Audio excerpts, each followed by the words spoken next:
Mayol s'est rendu à Paris, oui, parce qu'il voulait essayer d'entrer à l'école des Beaux-Arts, persuadé que c'était la seule façon de devenir un artiste à la période à laquelle il vivait. Il est donc arrivé à Paris en 1882, il a raté le concours plusieurs fois de suite. Il a fini tout de même par entrer à l'école des Beaux-Arts, mais il a passé à ce moment-là des années extrêmement difficiles, n'ayant pratiquement pas un sou.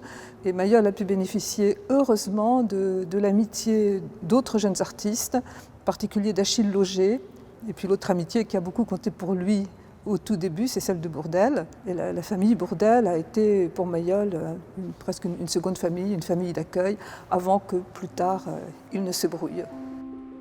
Après avoir passé 4 années chez Cabanel, il quitte l'école des Beaux-Arts avec la très nette impression de n'y avoir rien appris. Pour lui, il y a un apprentissage qui est trop technique par rapport au nu et que lui, ça ne l'intéresse pas.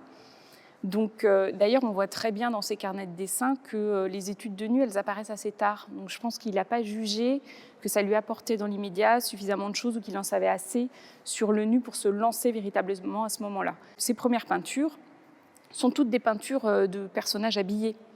Et à ce moment-là, lui, quand il commence à exposer au salon, il est vraiment plus dans une tradition de la première Renaissance, du type Pisanello, et dans des figures habillées de profil. Il n'est pas du tout dans la tradition du nu de l'école des Beaux-Arts.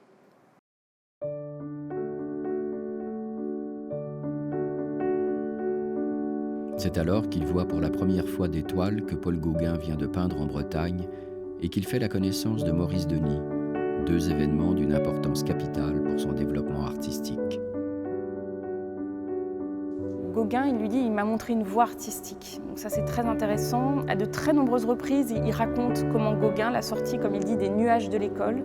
Donc cette idée qu'il peinait à trouver sa voie, et en fait, par cette idée de coller à sa particularité, à cette simplicité qui est la sienne depuis les débuts, de s'y tenir, de ne pas se laisser influencer par les différentes tendances artistiques, mais de vraiment suivre sa voie propre. Pour lui, il lui a montré ça d'ailleurs plus que stylistiquement quelque chose de très durable dans son art. Ce qui est vraiment aussi remarquable dans l'influence de Gauguin, on pourrait dire, c'est cette capacité qu'a Gauguin de passer d'un médium à l'autre et de ne pas considérer que les arts sont dans une hiérarchie et qu'aborder différentes disciplines artistiques enrichit en fait l'artiste. Et donc voilà, il n'y a pas besoin forcément d'avoir beaucoup de connaissances techniques pour se lancer dans tel ou tel matériau. Et ça, c'est vraiment Gauguin qui ouvre la voie. Je dirais qu'il n'y a pas de rupture entre les pratiques des arts chez Mayol, parce qu'on voit bien que le dessin est incroyablement travaillé par la notion de spatialité.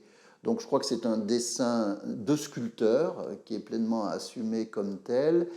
De façon assez remarquable, il y a dans le dessin et dans la peinture quelque chose qui va être dans une sorte de double postulation, on pourrait le dire comme ça.